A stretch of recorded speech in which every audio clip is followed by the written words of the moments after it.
समस्त नमस्कार। वर्तमान गणमाध्यम जुग इंटरनेट जुग आपण मान पाखे दुनियार सबु खबर मुहूर्तक मध्य आसी पहुँची जाऊँगी किंतु बंधुगण जो खबर आपण जीवन जीविका पर प्रभाव पकाए से खबर हुए तो आप जानू ना आपण को जानवा को दि जाऊ ना। मु धन्यवाद देवी समाज खबर कागज को जे आज यही एक तथ्य 10 तारीख समाज खबर कागज ये जो कटिंग आपण मान आगे देखा देखु या पढ़ला आपणकर होश उड़ीज मुझे आनालाइज करी आपण मानक जनईबी जदि आपणकर आवश्यक न हुए आपण चिंता चेतना को जदि प्रभावित न करे मु फेसबुक छाड़देवी 6500 कोटी टंकार बकेया बिजुली बिल माफ करा जाइछि। हाथ गणती 30-25 जन लोकं को 6500 कोटी टंका कहीं माफ करा जाइछि क्या कथार माफ करा जाइछि एते टंका बाकी रहिला केमिति तार हिसाब देव किए ये 6500 कोटी टंका ओडिशार जनसाधारण मानक उपरे कौन प्रभाव पकाए आपण देखंतु। आम ओडिशार 3 कोटी रेशन कार्ड धारी जो माने चाउल पाउछंती 3 कोटी लोकं को मासिक चाउल 15 मास पर्यंत मागणार दिया जाई पारिथांता। कोरोना वैक्सीन 5 डोज लोक मानक दिया जाई पारिथांता।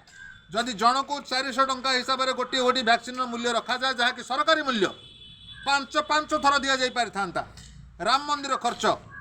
जहाँ को नहीं मोदी सरकार डिंडिमा पिटुले राम मंदिर आम करदेलु राम मंदिर आम करदेलु 1800 कोटी टंकार खर्च होती गूगल सर्च करी मु देखिली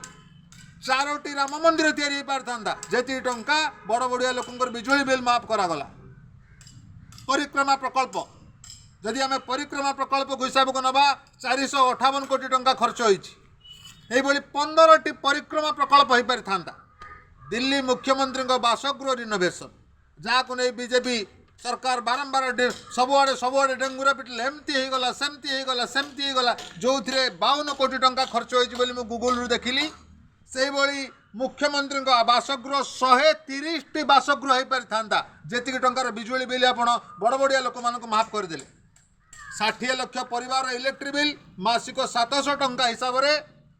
15 मास पर्यंत बिजुली बिल साधारण लोकंर छाड़ हो पारि था जी मात्र 30-35 जन लोकंर बिजुली बिल आपड़ छाड़ करदे। एते सब टंका कहीं छाड़ कर दिगला क्या स्वार्थ छाड़ कर दिगला से विषय आपण मैंने जानवा नितांत जरूरी। ये जो कंपनी इलेक्ट्रिक जो कौन से